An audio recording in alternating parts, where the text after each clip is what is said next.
بسم اللہ الرحمن الرحیم۔ نائنتھ کلاس بایولوجی میں ہم نے لاسٹ کلاس میں تنفس اور اس کی اقسام کو دیکھا تھا، اور این ایروبک ریسپائریشن یعنی غیر ہوائی تنفس کی ہم نے جو ہے ڈیٹیل میں بات کی تھی۔ نیکسٹ جو ہمارا ٹاپک ہے جو تھوڑا سا تفصیل طلب بھی ہے وہ ہے ہوائی تنفس یا ایروبک ریسپائریشن۔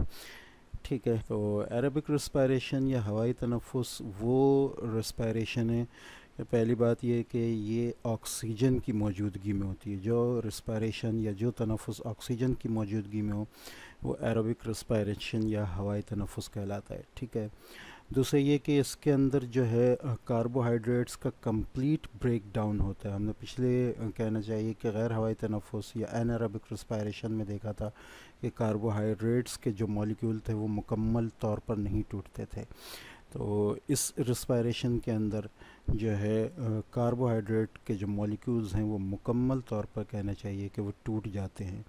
جب مکمل طور پر ٹوٹتے ہیں تو ان سے جو توانائی حاصل ہوتی ہے، جو انرجی حاصل ہوتی ہے وہ ہائی اماؤنٹ میں ہوتی ہے، میکسیمم اماؤنٹ میں ہوتی ہے، بہت زیادہ ہوتی ہے۔ ٹھیک ہے، یہ جو تنفس ہے یا یہ جو ریسپائریشن ہے یہ خاص طور پہ بڑے جانداروں کے اندر ہوتا ہے کیونکہ ان کو توانائی بھی کافی مقدار میں چاہیے ہوتی ہے۔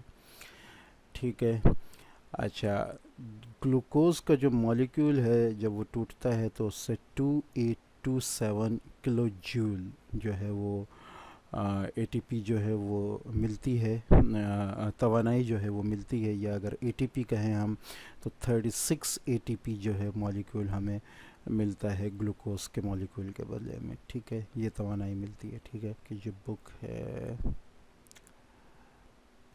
جی ٹھیک ہے، تو 2827 کلو جول پر مول آف گلوکوز یا 36 A T P molecules per glucose molecule. ٹھیک ہے، اور یہ جو ہے توانائی ہمیں ملتی ہے، کہنا چاہیے کہ ایک گلوکوز کے مالیکول کے ٹوٹنے سے۔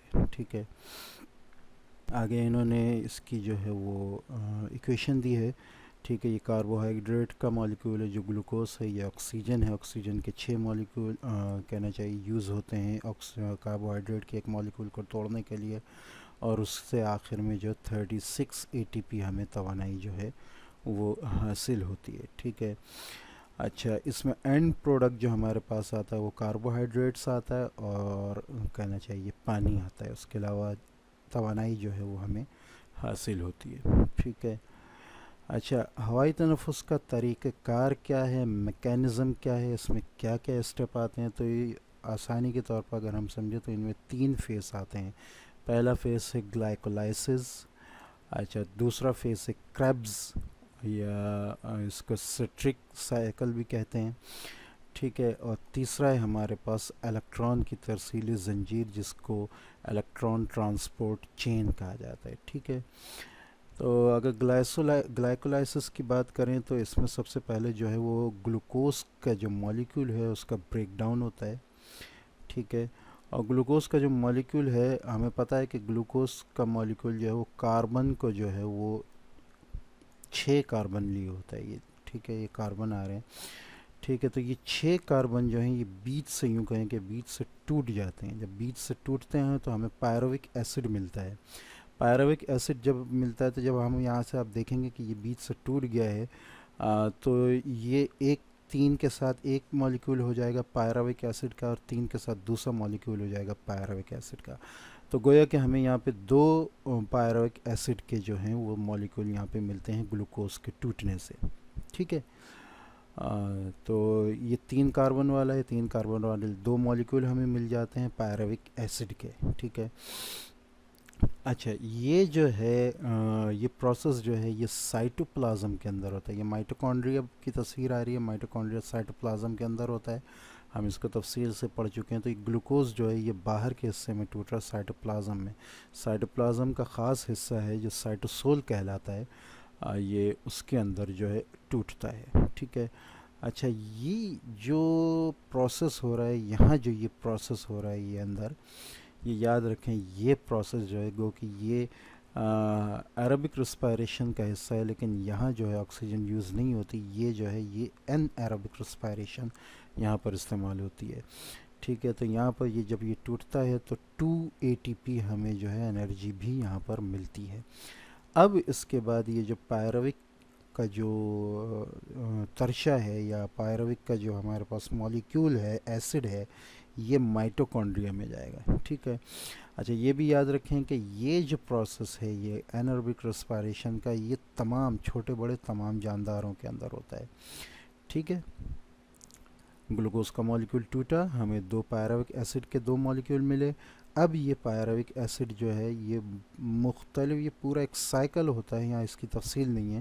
بہرحال یہ تفصیل جو ہے آپ کی کہنا چاہیے فرسٹ یا سیکنڈ ایئر میں آئے گی, ایک طویل تفصیل ہے اس کی. یہ مختلف سائیکل سے ہوتا ہوا اب یہ جو ہے یہ کہنا چاہیے کہ یہ مائٹوکونڈریا کے اندر جاتا ہے. ٹھیک ہے. اب مائٹوکونڈریا کے اندر جو ہے ہمارا کریبس سائیکل ہوگا, ٹھیک ہے, جس کو سٹرک سائیکل بھی کہتے ہیں. اچھا سٹرک ایسڈ سائیکل اس لیے کہا جاتا ہے اس کو کہ اس کا جو پہلا پروڈکٹ ہے وہ سٹرک ایسڈ آتا ہے. یہاں اس کی تفصیل نہیں ہے, یہ دونوں ایک لمبے کہنا چاہیے پروسیس ہیں جو چونکہ آپ کے کورس کا حصہ نہیں ہے لہٰذا ان کو یہاں بیان کرنا ایک بے مقصد کام ہوگا. ٹھیک ہے. اس کی جو پوری تفصیل ہے وہ کہنا چاہیے فرسٹ یا سیکنڈ ایئر میں موجود ہے. تو سٹرک ایسڈ سائیکل اس لیے اس کو کہا جاتا ہے کیونکہ اس کا جو پہلا پروڈکٹ ہے وہ سٹرک ایسڈ بنتا ہے. ٹھیک ہے. اب گلوکوز جو ہے جو ٹوٹا تھا پائروک ایسڈ کی شکل میں, گلوکوز مائٹوکونڈریا کے اندر چلا گیا ہے. ٹھیک ہے. اچھا اس کے اندر جو ہے یہاں ریئیکشن ہوگا مختلف انزائمز کے ذریعے, اور آپ کو پتہ ہے کہ ایک اس کی آؤٹر ممبرین ہوتی ہے, ایک انر ممبرین ہوتی ہے, اور یہاں پر جو ہے میٹرکس موجود ہوتا ہے. ٹھیک ہے. کہنا چاہیے جیلی لائک سبسٹنس موجود ہوتا ہے, اس کے اندر جو ہے یہ ریئیکشن ہوتا ہے. ٹھیک ہے. مختلف انزائمز مختلف خامروں کے ذریعے, اور پائروک ایسڈ جو ہے وہ کاربن ڈائی آکسائڈ ہائیڈروجن کاربن ڈائی آکسائڈ اور پانی میں جو ہے وہ کنورٹ ہو جاتا ہے آکسیجن کی موجودگی میں. ٹھیک ہے. اچھا یہاں بھی ایک بات یاد رکھنے کی, یہ مائٹوکونڈریا سے پہلے اگر اب چونکہ یہاں آکسیجن کی ضرورت ہے, اگر آکسیجن نہیں ہے, آکسیجن ہوگا تو یہ یہاں اندر آ جائے گا. ٹھیک ہے. ریئیکشن کے لیے آکسیجن نہیں ہوگا تو یہ یہاں سے تخمیر کی طرف چلا جائے گا. ٹھیک ہے. یہاں سے یہ جو ہے وہ فرمنٹیشن کی طرف چلا جائے گا. وہ الکوہولک بھی ہو سکتی ہے اور لیکٹک فرمنٹیشن بھی ہو سکتی ہے, جس کو ہم این ایروبک ریسپائریشن یا غیر ہوائی تنفس میں تفصیل سے پڑھ چکے ہیں. ٹھیک ہے. تو یہاں پر یہ اس طرف چلا جاتا ہے اور تھوڑی بہت انرجی اس سے ملتی ہے وقتی طور پر. ٹھیک ہے. اب جب آکسیجن ہمارے پاس موجود ہے تو یہ یہاں اندر آ جائے گا, یہاں ریئیکشن ہوگا. ٹھیک ہے. مختلف انزائمز کی موجودگی میں, جس میں پائروک ایسڈ جو ہے ایک لمبے سائیکل کے بعد کاربن ڈائی آکسائڈ پانی میں کنورٹ ہو جائے گا. ٹھیک ہے. آکسیجن کی موجودگی میں. اچھا جب یہاں یہ عمل ہوگا تو یہ یاد رکھیں کہ اسی ٹائم جو ہے تھوڑا بہت یعنی 2 ATP کے مولیکول ہمیں کچھ ATP کے مولیکول ملتے ہیں. ٹھیک ہے. یہاں ہم اس کو دیکھیں, ہوائی تنفس کا دوسرا مرحلہ جہاں گلائکولائسس کے دوران پیدا ہونے والا پائروک ایسڈ مائٹوکونڈریا میں داخل ہو جاتا ہے, آکسیجن موجود ہوتی ہے.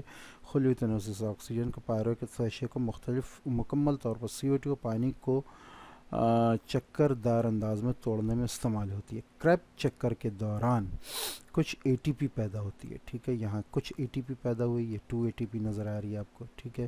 اور کچھ مخلوط خامرے کو انزائمز جیسے NAD اور FAD. ٹھیک ہے. یہ کو انزائمز ہے. ٹھیک ہے. انزائمز کے ساتھ مل کر کام کرتے ہیں, ان کی تخفیف کرتے ہیں, ان کی جو ہے ریڈکشن کر کے ان کے اندر ہائیڈروجن اور الیکٹران ملا کر ان کے اندر انرجی پروڈیوس کر دیتے ہیں, اور ان کو NADH2 اور FADH2 میں تبدیل کر دیتے ہیں. ٹھیک ہے. اب ان کے اندر انرجی آ گئی ہے. ٹھیک ہے. یہ مائٹوکونڈریا کے میٹرکس میں انجام پاتا ہے. یہ کام جو ہے مائٹوکونڈریا کے میٹرکس میں ہوتا ہے. ٹھیک ہے. یہ جو ہمارے پاس انرجی آئی ہے یہ تھوڑی بہت انرجی ATP میں آ گئی ہے, اور باقی انرجی جو ہے ان دونوں کو انزائمز کے اندر جو ہے آ گئی ہے, اور ان کے اندر جو ہے وہ جمع ہو گئی ہے. اور اب تک یہ کام مائٹوکونڈریا میں مائٹوکونڈریا کے میٹرکس میں ہوا ہے. ٹھیک ہے. تیسرا جو یہاں ہمارا کام ہوتا ہے وہ ریسپائریشن کا، وہ ہے الیکٹران کی ترسیلی زنجیر، ٹھیک ہے، جس کو الیکٹران ٹرانسپورٹ چین کہا جاتا ہے، ٹھیک ہے. تو الیکٹرانس کا کیا ہوتا ہے، یہاں جب یہ انرجی پروڈیوس ہوتا ہے یہ الیکٹران مختلف مالیکولز میں اندر جمپ کرتے ہوئے آتے ہیں، ٹھیک ہے، جمپ کرتے ہیں، اور جمپ کرتے کرتے جو ہے یہاں کہنا چاہیے ادھر آ کر جو ہے وہ اس کا جو انر میمبرین ہے وہاں تک آ جاتے ہیں، ٹھیک ہے. اچھا، یہ جمپ اسی طرح ہوتا ہے جیسا کہ ہم نے فوٹوسینتھسس کے اندر یا ضیاء تالیف کے اندر دیکھا تھا، ٹھیک ہے. اب یہ الیکٹرانز جو ہے یہ جو جمپ کر رہے ہیں یہ NADH2 اور FADH2 کے مالیکولز کے اندر ہیں، 2 ATP یہاں ہمیں ملی ہے، ٹھیک ہے. اور جب یہ اس طرح جمپ کرتے ہوئے آئیں گے اور بالآخر آ کر یہاں پر جو ہے آکسیجن کے ذریعے جو ہے آکسیجن جو ہے ان کو ریسیو کر لے گی اور پھر جسم کے مختلف حصوں تک اس کو جو ہے پہنچائے گی، تو یہاں پر جو ہمیں انرجی حاصل ہوگی وہ ہوگی 34 ATP. یہ 2 ATP یہ 34 ATP دونوں مل کر 36 ATP ہمیں انرجی جو ہے وہ موصول ہوگی ایک گلوکوز کے ایک مالیکول سے، ٹھیک ہے. اچھا، تو یہ کہنا چاہیے کہ اگر ہم پکچر کو بھی دیکھیں تو یہ مختصر سا کہنا چاہیے کہ ریسپائریشن کا یا عمل تنفس کا جو ہے وہ ایک چارٹ بنا ہوا ہے اس تصویر کے اندر، ٹھیک ہے. یہ گلوکوز کا ایک مالیکول ہے جس میں 6 کاربن ہیں، یہ ٹوٹ کے 2 پائروک ایسڈ میں آ گئے، 3 کے. یہ پائروک ایسڈ اگر آکسیجن نہیں ہے تو فرمنٹیشن کی طرف چلی جائے گی، تخمیر کی طرف چلی جائے گی، ٹھیک ہے، جہاں ہمیں 2 لیکٹک ایسڈ یا 2 ایتھنول کے جو ہے وہ مالیکول ملیں گے، ٹھیک ہے. اگر آکسیجن ہوگی تو یہ مائٹوکونڈریا میں آ جائے گی سٹرک ایسڈ، ٹھیک ہے. یہ سٹرک ایسڈ سائیکل بنے گا، یہاں پہ مختلف ری ایکشن ہوں گے، CO2 کو مکمل پائروک ایسڈ کو مکمل طور پر توڑ دیا جائے گا، یہاں سے 2 ATP ہمیں ملے گی توانائی. کاربوہائیڈریٹس کے ہمیں کاربن ڈائی آکسائڈ کے ہمیں 2 مالیکول ملیں گے، ٹھیک ہے، جو ریلیز ہو جائیں گے. یہاں سے باقی جو توانائی ہے وہ NADH2 اور FADH2 میں جو ہے وہ ہائیڈروجن کی شکل میں یا الیکٹران کی شکل میں ہمیں ملیں گے، جو یوں ٹرانسپورٹ ہوتے ہوتے جو ہے انر میمبرین کی طرف آئیں گے. یہاں سے آکسیجن جو ہے 34 ATP لے کر جو ہے وہ نکل جائے گی اور باقی جسم کے اعضاء کی طرف، ٹھیک ہے. تو یہ جو ہے ریسپائریشن، جو ایروبک ریسپائریشن یا ہوائی تنفس ہے، اس کا جو ہے کہنا چاہیے اس کی پوری فیزز ہیں، اس کے پورے کہنا چاہیے کہ جو سٹیپس ہیں ان کا ذکر تھا، ٹھیک ہے. آگے انہوں نے تنفس جو ہے اس کے بارے میں بتایا کہ ریسپائریشن جو ہے وہ کس کس کام کے لیے جو ہے وہ جانداروں کے اندر استعمال ہوتی ہے. سینتھسس آف مالیکولز، مختلف مالیکول بنانے کے لیے استعمال ہوتی ہے، ٹھیک ہے. جیسے کہ آپ کو پتہ ہے کہ ہاں کیمسٹری میں آپ نے بھی پڑھا ہوگا کہ اینڈوتھرمک ری ایکشن جب ہوتا ہے، یعنی کسی چیز کو جوڑ کر ایک بڑا مالیکول جب بنایا جاتا ہے تو اس کے لیے انرجی کی ضرورت ہوتی ہے. اسی لیے اسی طرح جب جسم کے اندر چھوٹے مالیکول سے بڑے مالیکول بنانے کی جہاں ضرورت ہو وہاں اس انرجی کی ضرورت ہوتی ہے، جو اس سے ریسپائریشن سے حاصل ہوتی ہے. خلوی تقسیم، سیل ڈویژن جب ہو، سیل ڈویژن خلوی تقسیم کے دوران DNA اور لحمیات جیسے بڑے مالیکولز وجود میں آتے ہیں. DNA بنتے ہیں، لحمیات یعنی پروٹینز بنتے ہیں، تو ان کے لیے بھی ہمیں انرجی اور طاقت کی ضرورت ہوتی ہے. ساتھ ساتھ کروموزوم کی حرکت کے لیے کروموزوم کی حرکت ہوتی ہے، ہمیں پتہ ہے مائٹوسس میوسس میں وہ کھنچتے بھی ہیں، ٹھیک ہے، سینٹریولز کی طرف سے، تو لہٰذا اس کے لیے بھی ہمیں توانائی کی ضرورت ہوتی ہے. گروتھ میں جو ہے یہ بھی ہمیں معلوم ہے کہ جو گروتھ ہوتی ہے اس میں سیل بڑھتے ہیں تو اس میں بھی ہمیں توانائی کی ضرورت ہوتی ہے. ایکٹیو ٹرانسپورٹ جس کو اردو میں چست ترسیل کہتے ہیں، اس کے بارے میں ہم تفصیل سے پڑھ چکے ہیں، ٹھیک ہے. تو یہ بھی چونکہ یہ کم ارتکاز سے زیادہ ارتکاز کی طرف ہوتی ہے تو اس میں توانائی کی ضرورت ہوتی ہے، یا یوں کہیں کہ لو کنسنٹریشن سے ہائی کنسنٹریشن کی طرف ہوتی ہے تو اس میں انرجی کی ضرورت ہوتی ہے. عضلاتی سکڑاؤ، مسلز جو ہیں جب ہم ان کو کھولتے بند کرتے ہیں تو وہاں پہ بھی توانائی کی ضرورت ہوتی ہے، تو لہٰذا یہ بھی ریسپائریشن سے حاصل ہوتی ہے. عصبی پیغام کا راستہ یعنی پیسج آف نرو امپلس جو ہے وہ بھی یعنی جو پیغامات دماغ اور ہماری ریڑھ کی ہڈی یعنی حرام مغز جو ہے پورے جسم کو پہنچاتا ہے، تو اس میں بھی جو ہے نرو جو ہے الیکٹرانز جو ہیں وہ سفر کرتے ہیں، تو اس کے لیے بھی جو ہے ہمیں رسپائریشن کے ذریعے جو ہے وہ انرجی ملتی ہے۔ جسمانی درجہ حرارت کو قائم رکھنے کے لیے بھی ہمیں انرجی کی ضرورت ہوتی ہے۔ اعلیٰ درجے کے حیوانات کے جسم کا درجہ حرارت خاص سطح پر قائم رہتا ہے، اس درجہ حرارت پر قائم رکھنے کے لیے بھی توانائی درکار ہوتی ہے جو تنفس سے حاصل ہوتی ہے، ٹھیک ہے۔ آخر میں انہوں نے ایک چھوٹا سا چارٹ بنایا ہے جو کہ فوٹوسینتھسس اور ریسپائریشن کے فرق کا ہے۔ اس کو بھی اگر ہم ذرا سا دیکھ لیں تو ضیائی تالیف یا فوٹوسینتھسس وہ عمل ہے جہاں لائٹ انرجی ضیائی توانائی جو ہے کیمیکل انرجی میں تبدیل کی جاتی ہے، ٹھیک ہے، جبکہ ریسپائریشن وہ عمل ہے جہاں جو ہے کیمیکل انرجی یا کیمیائی توانائی کو اے ٹی پی کی توانائی میں تبدیل کیا جاتا ہے، ٹھیک ہے۔ دوسرا یہ کہ یہ صرف ان اجسام میں ہوتی ہے، ان جانداروں میں ہوتی ہے فوٹوسینتھسس یا ضیائی تالیف جن میں کلوروفل موجود ہوتا ہے، جبکہ ریسپریشن جو ہے وہ ہر جسم میں ہوتی ہے، چاہے وہ کلوروفل والا ہو یا نہ ہو، پودا ہو یا جانور ہو، ٹھیک ہے۔ فوٹوسینتھسس کو جو ہے روشنی درکار ہوتی، جبکہ ریسپائریشن کے لیے روشنی کی ضرورت نہیں ہوتی۔ ضیائی تالیف یا فوٹوسینتھسس جو ہے وہ کلوروپلاسٹ میں ہوتا ہے، جبکہ ریسپائریشن جو ہے وہ مائٹوکونڈریا میں ہوتی ہے، ٹھیک ہے۔